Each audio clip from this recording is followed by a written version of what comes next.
রাত বাজে এখন কত, 1:47। তো এইখান থেকে আমার সামনের ওই বিল্ডিংটার ডিস্টেন্স কত হবে, প্রায় 150 মিটার।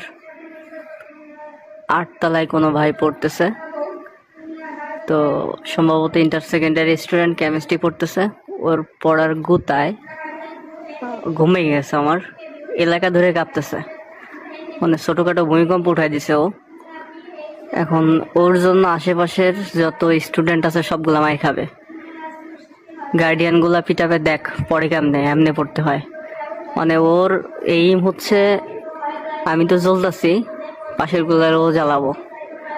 ও পড়তেছে গ্লাইকোলাইসিস বলে। এই গ্লাইকোলাইসিস বলে আমি 20 মিনিট ধরে শুনতেছি গ্লাইকোলাইসিস বলে। আল্লাহ জানে, ওই যে গাছের পাতা সবুজ পরীক্ষার আগে যেমন মাথায় কিছু ঢোকে না, ওর মনে হয় সেই দশা হয়েছে। ও পুরো ঘুমটা শেষ করে দিল। এই যে শুনেন, পড়া শুনেন, আমারই মুখস্থ হয়ে গেছে গ্লাইকোলাইসিস কাকে বলে। না, এখন তো আবার বলে গ্লাইকোলোজেন বলে। চুপ হয়ে গেছে ভাই। হ্যাঁ, আল্লাহ জানে মোবাইল খায় পড়তেছে কিনা, এত সাউন্ড, আল্লাহ গো।